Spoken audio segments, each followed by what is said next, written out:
Hey, what's up? It's Michael Yo. Welcome to the Yo Show. Thank you so much for watching. Hit that like button, hit that subscribe button. Also, on the audio side, I know we've been putting it up. We haven't really promoted the audio side. No, we haven't. You're right. Yeah. We should. It's audio too. You can listen to it everywhere you go, wherever you stream podcasts. Listen, give it 5 stars. We need some 5 stars. Also, leave a comment. It helps out, you know. We appreciate you. And also, we love the super chats. If you want to leave a super chat, we love that too. We'll give you a shout out. I want to make a screen. Whoever leaves us a super chat, this podcast, at the end of the podcast, we just keep a rolling total of super chats, people that donated. And at the end, we just flash the names up there.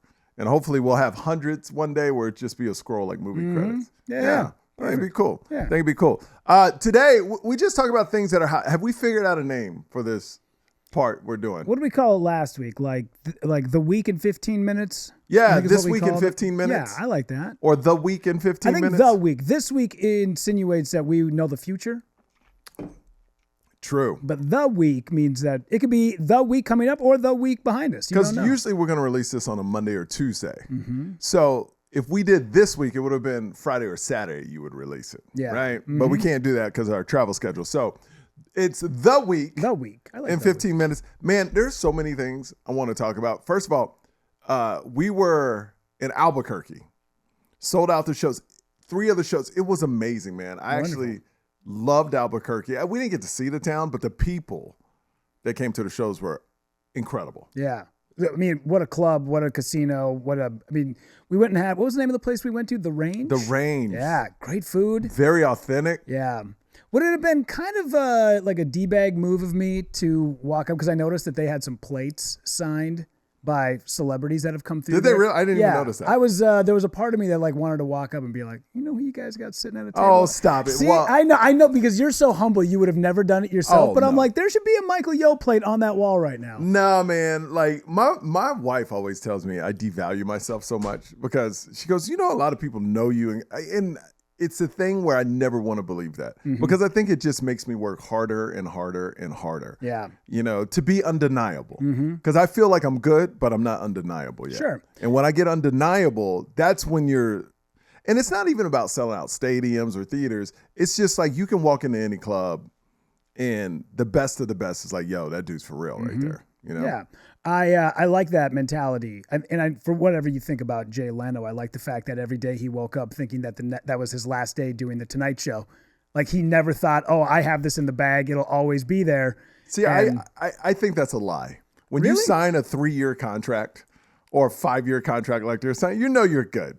You know, they're not. And even if they cut your contract, you get all the money. Yeah, well, so I had a 5-year contract doing afternoons in Minneapolis, and then that got cut 18 months later, and I got no money. Really? Well, that was a bad contract. You get nothing, man. No, Jay Leno is not signing your type of contracts.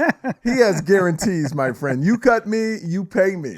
Cut me, I wish pay that was me. the case, but right? No, yeah. But Albuquerque was great. We're in Connecticut this weekend at Mohegan Sun, and then Boulder, Colorado. If you live in Boulder, Colorado, come on out. But let's get to it this week or that week or what is it? The week. The week. Week. What do you want to start with? Let's start with SNL, if we could. 50th anniversary. I watched the red carpet. Funny story. I'm going to send you some pictures so we can show this. But I worked the 40th anniversary of the SNL show, and I interviewed all the stars. Like before the show, they showed this big red carpet that was live. I don't believe they did. I think they did do that on the 40th. They must have. Yeah, I would imagine. Yeah. So I interviewed all those celebrities. I have great pictures with those guys as well. But this is the 50th. I thought the red carpet was great, and you know the show was going to be good. So many celebrities were there, and you loved the show, right? Loved it. I thought it was the best. I made a joke to you, but I thought it was the best SNL in 50 years. Everybody was there, and they kind of shoehorned in some of the active cast because it was like, you can't have all these guys from the past and then go, oh, but we don't talk about the current staff because they're 100%. Not as good as. But you know what? But if you're a current staff, you'd be like, okay, I get it. Yeah. You know, I'm not. Like if I'm a new staff member, I'm just like, you don't even have to put me on the show. Yeah. You know, it's like, it's all about them, the history of it. And there was a couple people where you're like, okay, I see like Heidi Gardner was on there, Chloe Fine, Feynman. Yeah, I know who you're. Chloe. Yeah, Chloe. We'll say Chloe. We'll say Chloe. She was on there. Tom Hanks bombed last night. Okay, terribly. so I heard Tom Hanks bomb. I didn't see the bit. What was the bit? They were doing Black Jeopardy, and he walked out as a MAGA guy. But the problem is he was supposed to be a surprise. Yeah. He was supposed to take the place of where Eddie Murphy was standing, but the camera was on him. So they caught him going to the podium, and everyone was like, oh, wait, who was that? So by the time they got to him, now you're like, oh, well, the surprise is already gone. We already know he's there. And it got weird. It was like he was almost like confrontational. I don't know what it was, but you could tell the audience wasn't digging it. Is he confrontational because they feel that's how a MAGA person is? That's what I think it was. It was almost too much. In fact, they actually had an interview with Fred Armisen who said, even when I was playing dictators, I was still showing a bubbly, funner side of them because this is SNL. Well, Tom Hanks is he's a real actor. He's a real actor. You tell him to play a MAGA person. He's like Leonardo DiCaprio in what's that movie where he said the N-word the whole movie? Django Unchained? Yeah. That's like he's coming correct. He's coming. He's not going to joke around. He's going to play a MAGA person. So. Yeah, he was so good. He went out and got AIDS for Philadelphia. That's a very little known fact. People don't know, but he did. No, it was.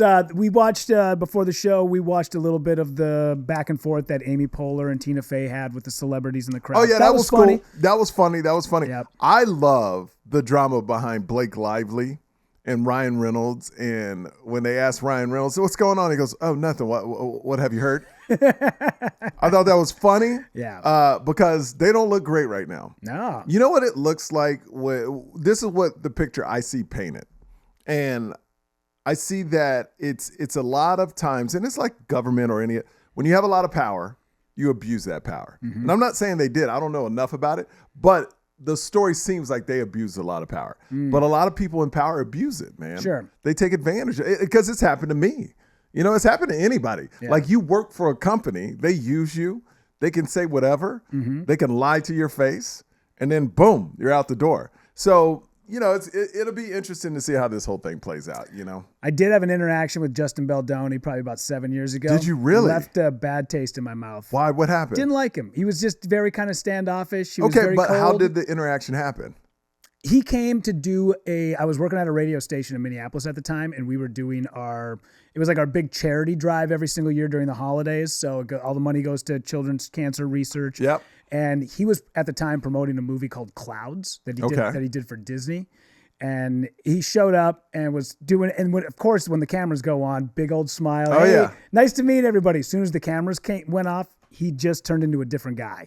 And I was kind of just like, all right, I get it. Maybe you're tired. Maybe it's a long thing. I had an interaction with Tom Green years ago where I was like, okay, I never have to see Tom Green on a television screen ever again. And then I watched his documentary last week and went, oh, I am so sorry. I thought that way about Tom Green. And maybe what happened at the Tom Green interview? So the Tom Green, I opened for him in Minneapolis. Oh, yes. Oh, yeah. You told me. Yeah. You had a bad, Yeah, there was a bad weekend. He was just a jerk the entire weekend. And then when I went and watched the documentary, at that time was kind of about 6 months past testicular cancer, his breakup with Drew Barrymore, his huge movie, Freddie Got Fingered, had just bombed. And I was like, oh, maybe he was depressed. Maybe he was just not in a good mood. So maybe that was the same thing with Baldoni. But when I left it, I was like, I'm good. I didn't, not like him and I got into a shouting match. He just kind of rubbed me the wrong way. Like, this guy's just kind of seems like he's a little full of himself. Yeah, but I see a lot of, because I would interview a lot of celebrities. And when they're on camera, it's different from off. But also I'm like, these people are doing so many interviews. Yeah. And what's hard about it, I would imagine, as a celebrity doing these interviews, you got to create so much small talk you don't want to create. Because I deal with that a lot. And what we do, we got to make a lot of small, and I'm not really a small talker. I don't like talking unless I have to talk. Does that make sense? Absolutely. I mean, I'm friendly. Yeah. But if I don't have to be in a conversation, I try to stay out of a conversation. Mm-hmm. Like I'm not actively looking for conversations anywhere, you know? So I could see these guys, like you were interviewed, maybe he did 6 that night, had to fly in on a red eye. And then he's just like, oh, I'm exhausted. You know who's also like that? A lot of comedians are like that. Sure. When they do interviews.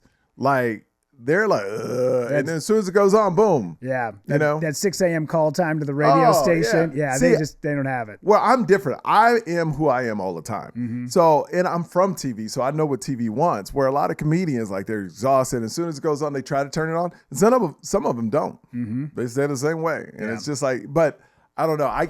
I told my wife, she had a bad experience with somebody. I forgot who. And I go, maybe they just had a bad day. Yeah.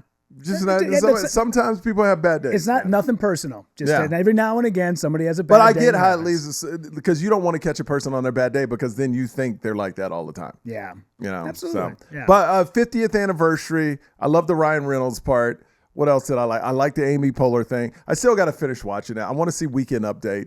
That was funny. Yeah. That was great. Did I have a lot of pop-ons? A lot of pop-ons. Bill Murray does his top 10 best anchors of Weekend Update of all time, and leave the two at a desk out. Well, I don't want to give it away, but he does a great thing with Michael Che. That's very funny. Yeah. Okay. Also, get a chance to go watch the Adam Sandler song about the SNL 50th. It was a tough one. Like, it's very funny at first, and then when he brings up Chris Farley and Phil Hartman, and he kind of rattles off a few of his friends who have all passed away, you could tell he was really trying to keep it in. And then as soon as he got done, standing ovation. Man. I was sitting on my couch, I was like, I'm not crying. I'm definitely not crying. It was like, I don't know, you just get brought back, because like, I feel so fortunate that I got to grow up in a time when you're like between the ages of 11 and 17, like that's whatever that cast was, that's the cast that you will hold on to for the rest of your life. And I was right in that wheelhouse of Dana Carvey, Adam Sandler, Chris Rock, Chris Farley, all of them, Phil Hartman. I hold those guys. So like when I had worked for Dana Carvey for 9 months, it was the best 9 months ever, because he would call and be like, what do you think of this joke? And I'm like, you're Dana Carvey. Why are you asking me? Wait, you worked for Dana Carvey? I worked for Dana Carvey, yeah. Oh my, tell me about that. Yeah, I worked for him. He had a podcast called Fantastic. Mm-hmm. And it was the first time before he got in with David Spade. This was like him trying to like branch out and starting to do more digital content. So I got hired on to be a content producer for him. In fact, what happened was a friend of mine had called and said, hey, a buddy of mine is looking for somebody to produce his podcast. Can he call you later? And I was like, yeah, absolutely. So I was sitting at home. And you had no idea? Had no idea. Wow. I was sitting at home and my phone rang and I just saw California, and I pick it up and I'm like, can I help? Yeah. And he goes, hi, is this Rudy? And I said, yeah. And he goes, hey, Rudy, Dana Carvey. And I kind of laughed. I was like, really? I was like, that Dana Carvey? And he laughed. He said, yeah. I said, well, I'm sorry. They did not tell me that you would be calling me. So I got off the phone. He was wonderful to work with. He was just an absolute gem. He would just be pitching jokes. And I'm like, and the whole time we're supposed to be doing production meetings, he's like, what do you guys think if I'm working on this Biden impression? Yeah. And then he would pitch jokes. And I'm like, I would tell him what I thought.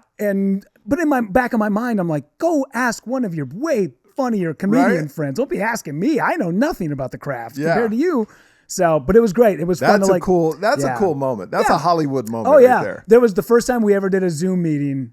The whole time in my head, I kept thinking, how can I just get a photo of this moment? Right. Yeah. I just need a photo, a screenshot of something. It. F3, baby. F3. Yeah. Function 3. Great. He's a very sweet man. Yeah. That's awesome, man. So the 50th, congratulations to SNL. It's a big, I mean, nothing stays on the TV for 50 years anymore. Do you think it'll keep going, or it'll kind of wrap up here in the next couple of years? No, I think it'll keep going as long as because even The Simpsons, like, it's just become bigger than what the station is. Even if it doesn't get good ratings, America likes to have it on the air. Yeah, it's comfort food. Absolutely. 100%. Yeah. All right, so I want to talk about this whale swallowing a guy in a canoe or raft. Kayak, and then spitting him back out. Spitting him back out. If you haven't seen the footage, let's check it out here.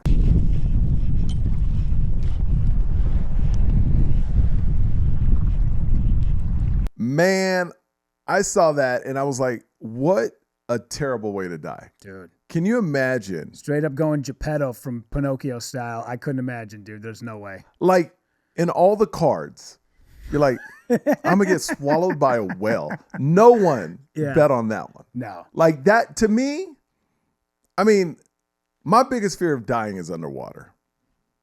Is that yours too? Yes. Just the suffocation and that would be the worst. But, and I don't know if this is true, I heard once that hits, once you're like, it's very comforting, they say. Really? That's what I heard. Wow. I read some articles that, because once your brain is filled up with, you just kind of like. It's just such a slow. Yeah, down, but you being terrified. Yeah. It's stuck. Oh my God. It just seems so awful. Yeah. And then I was like, man, what's worse than that is being swallowed by a whale though. Yeah, that's up there. I couldn't imagine. Because the way it would digest you. Yeah. Well, like. And how long do you stay alive while it's happening? Yeah, that's the other thing too. Is when they showed the video, there were some experts that I had read an article about. They said that the guy said, I was so surprised, and all of a sudden I'm in a whale's mouth, and one of the experts said the whale was probably as surprised as you. Like 100%. It didn't see you. It was coming up, and it just saw this school of fish, and all of a sudden when it hit its mouth, it went ugh, and then spit you right back out. But I couldn't imagine how, because you would have to be so like crammed into that stomach, and you're just in there with all those other fish just flopping around on your face. But how long does it take? Like, does it digest you? But just think about, like, I don't know anything about whales, but if there's acid in there to break everything down, like now you're getting hit with all this acid. Yeah. Oh my, it's just like, oh, I don't know. Oh, and it's almost like being buried alive, I would imagine. Yeah, we can do our own little experiment right here. Your son got a G.I. Joe? Yes. Okay. So why don't you swallow that thing whole? No. We'll see what happens. Oh, you never know. No, yeah, it would kill me. A human would probably kill a whale. Yeah, I don't know if you can digest all that. Plus all the bones and stuff on the inside, how big they are. Maybe their bodies are just not, because they eat so much krill. If you're watching this podcast right now, please educate us how a whale digests. Yeah. If it even could digest a person. Yeah. How many marine biologists do you have in your phone? I'm sure. We have one. Forrest. Why did we not know? Call Forrest right now. I just thought of that. We have a marine biologist on deck right now. Hold on. Let me call him Forrest. Forrest. I am going to call. Oh, wait. I'm going to call Forrest Shaw right now. Hey, Forrest, you're live on our podcast. Me and Rudy are podcasting. And we're talking about hot topics, and one of them was the whale swallowing a guy and spitting it back up. And the thing we were wondering is, can a whale actually digest a human? Well, it wouldn't be able to swallow it most likely, because I think that was a humpback whale, but usually they have, it's sort of like a filter that would only allow the smaller things that they're going to eat, like krill or things like that. And so I don't know quite exactly what kind of whale it was, but I don't believe it would even be able to swallow, because there'd be something blocking it from that happening. And that's why he got spit out. I think, it's like biting on a piece of metal or something, to spit it out. But he could fit in there if he gets past all that, for sure, in the stomach. That would suck. Okay, so if he got it in the stomach, how does a whale die? Is acid in there? Like, how do they, like, if he got into the whale's stomach, would he just sit in there till he died, or what would happen once he got in there? You didn't know Jonah and the whale? No, I know it. That's so super accurate. I don't know if that's ever happened, so I couldn't say what's going to happen, but they have a ton of acid in their stomach. It's like it's the same digestion, they're mammals, Yeah. So there's a similar, it's not that they're all the same mammals, but there's a similar digestion thing going on there. It's going to be like really acidic. I would, probably in like, on the pH scale down in the 3s, 2s, whatever. So it's gonna be, I would imagine, burning your skin and really painful, slow way to die. You'd probably suffocate. There wouldn't be any oxygen in there, so you'd probably pass out before you get digested fully. But it sounds like an awful way to die. But I don't even know if the esophagus or the different. I'm not familiar with all of the whales' organs. I don't even know if you could fit down that, first of all, but maybe, because they're so huge, Wow. Okay, because me and Rudy are talking on the podcast. I go, I wish we knew a marine Oh! Here's the thing: is everyone always wants to call me for everything marine biology related. I don't know everything. When you study something, you just focus on one thing. I don't know enough about whales to tell you what I just told you. Let's put it that way. So, okay. But you're way more accurate than us, though. I guarantee you that. What were you guys saying? Nothing really. We were just kind of, to me, it was just, that would be, because my fear of dying is underwater. And I go, after that, dying in a whale would be worse because you would be alive and just being, just melting with all the acid hitting your skin. Yeah. So that, that old tale, that biblical tale, Jonah and the whale and stuff is 3 or 4 days in the stomach. That's not happening. I imagine there's little to no oxygen in there. So you're going to suffocate and then just dissolve, Okay. So it's a great way to dispose of a body. Like if yeah. And you can get the body down into a whale's stomach. Excellent. Right? Excellent. Yeah. I'm going to start raising whales and work for the mafia. It's super cheap to raise whales. You just need, a large body of water. Yeah. And a whale. And a whale. There you go. There you go. 2 whales, actually. A male and a female, preferably. Okay. Start raising them. Yeah. There you go. All right, Forrest. Thanks, buddy. All right. Appreciate you. Bye. There it is. Give it up for Forrest, the marine biologist. That's awesome. See? Man. Yeah. We know people, Rudy. Yeah. Listen, I can't tell you about the digestion of a humpback whale, but if you need to know something about the digestion of a Minnesota walleye, freshwater, dude. There you go. I'm your guy. Hey guys, Dr. Phil. I'm in the makeup chair or the haircut chair. I know I've got none on top, but I got quite a bit between the legs. TMI, HPV, HBO. Michael Yo is a good friend of mine. He's Asian, he's black, and it's good to have a friend with 2 different ethnicities going on. But he's also funny. He's not just a guy that with an ambiguous face. He's also got a heart that beats inside of him and a wiener between his legs that's full of blood and also passion. So what I mean by that is his comedy special, Snack Daddy, comes out. Okay, somebody just burned a Pop-Tart on an ironing board, but that's not about them. It's about Michael Yo. MichaelYo.com is the website to go to watch his special, Snack Daddy, which comes out January 28th. And depending on when you're watching this promo, the video could be out already. So if you haven't watched the special, watch it, put it in the queue, put the kids in the closet, and shave your head, your back, your pussy, and your crack. We'll be right back. Snack Daddy. Oh my God, we got to talk about this Trump picture. If you've been waiting, because I know we put this on the title of the podcast, been waiting for this. Look, a lot of people are going crazy for this Trump mugshot he has outside the office. Mm-hmm. And people caught it when they were having a meeting with a bunch of people that work for him. And right outside the hallway, you see his mugshot.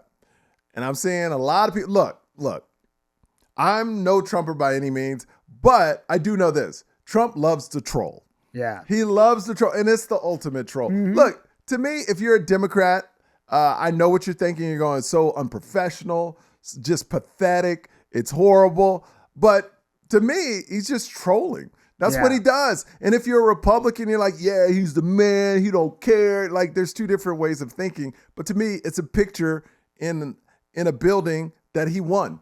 Like he can do whatever he wants with that building. Mm-hmm. Just like when the first lady moves in, they redecorate the whole house. Yeah. So why don't we start worrying about things that actually matter instead? And I'm no Trumper by any means, but don't make this a story. Yeah. Who cares what picture he has on? Who cares? Like, that's the problem. We get caught up in all the gossip. This is like now entertainment news is like entertainment news. Let's find something somebody does and let's blow it up. And I'm talking about both sides. I think both sides are pathetic right now because you're taking this picture and you're making it a big deal. I don't care what's hanging in the White House. Mm-hmm. I care about food. I care about my family. I could care less about a photo. Rudy, what's your opinion? Well, I was once told, build your own museum. And my house is filled with all of my own pictures, all of my own art, all of my own awards. Listen, it's great to have some things on the wall that look cool, like, especially the Arts District here in Las Vegas. There's so many great pictures and paintings and prints you can buy, and I got a couple that are hanging, and they're great. I got Dave Chappelle right beside you. Absolutely, yes. Dave Chappelle. Yeah. But I'm a big fan of build your own museum. Look around, man. This SEO show, Snack Daddy, Kim's Convenience. These are all things a part of your life. That's right. What I like. And just because maybe one day, if you're lucky enough, you too will have a mugshot on the cover of the New York Post that we will hang here on the Yo Show wall. And guarantee you, it would be up. It would be up. But look, man, let's stop worrying about little things that don't even matter. Mm-hmm. Look, I know, like I said before, one side's going to be like, it's unprofessional. He's the president. He shouldn't be hanging, stuff like that. Other side's like, yeah, we're showing everybody we're not normal. We do things what we do. Look, I don't even care about that. It's the ultimate troll. He won. He can hang whatever he wants in the White House. Period. Yeah. Shouldn't matter. Shouldn't even be a story. And for all the 24-hour news outlets reporting it as a story, you're pathetic. Yeah. I mean, dude, when Kendrick Lamar finally becomes president, imagine all the platinum records that are going to be hanging in the Oval Office. That's what I'm talking about. And then it just be like he'll sing his at his inauguration and be like, they not like us. They not like us. Half the country go mad. Like, why don't they let ZZ Top sing their song at the inauguration? Come on, legs. Bring on legs. We want legs. Metallica, Enter Sandman or something. Come on, give it to me. Give it to me. Oh, man. Yeah. Forrest just texted me. He probably found some real facts, and he's like, I can't be represented by this false stuff I just... Yeah. Okay, he just says, throat is too small would be his final answer. I thought about it some more. So they couldn't even swallow a human. Yeah. Thank God. Right now, he's back at his apartment, and it looks like he's investigating a crime scene where he's just got like tacks and strings all over the place. Thing. Like, how could the man go into the whale's stomach? Boy, pour his hair out. Forrest is so smart in that category, man. Like, he knows all about that stuff. Well, that is that week or the week. That week. That we should call it the week. So then we cover all of them. Yeah. That week, this week, the week, we got them all for you. And also want to remind you this weekend, Connecticut, Mohegan Sun, next weekend doing a theater, Boulder, Colorado. Come on out. It's my first time in Boulder. Yeah. And I'm going to be honest with you, Rudy. I'm worried about Boulder. Really? Yeah, because it's my first time. I worry about any time it's my first time there. Okay. From a club to a theater. It's just nerve-wracking. You know, it's nerve-wracking. And also, Snack Daddy, we're at 90,000 views in a couple weeks. 90,000 views. It's doing its thing. It's heading up. Thank you so much for watching. You know what's funny in the airport? 3 times this weekend, somebody came up to me and goes, Snack Daddy. Wow. So it's catchy. Yeah, good for you. That's catchy. And also, I want to remind you, into March, we're doing a theater run. We're doing New York City, Gramercy. I have to sell that out. It's on a Thursday night. And I gave myself not a Friday or a Saturday because I wanted to prove to myself I could sell it out on a Thursday. Gramercy, if you like me, New York City, March 27th. Get the tickets now. It's already halfway sold out. Get the tickets, get the tickets. Then we're in Chicago at the Den. One show already sold out. The other one's halfway sold out. And then we're going to your hometown. Yeah, man. Minneapolis. 28th. Can't wait. 28th. That's going to be also the Parkway, right? Parkway Theater. Parkway Theater. Come on out. That one's halfway sold out too. So we want to see you there. We want to see you there. Anything else we need to say? No, man. Just looking forward to the rest of the tour. Make sure to go to michaelyo.com. Check out all the dates. michaelyo.com. And also check out Rudy on Instagram at Rudy_Pavich. All right. And also on Adam Carolla. We'll both be on Adam Carolla's own too. Like March 4th, it'll come out. March 4th, we'll be on Adam Carolla. And then I got to actually take a trip to Austin because I got to go see Kill Tony on a Monday night. You should roll with me. Love to. Yeah. So, all right, we'll see you next time. Thanks for hanging to the week.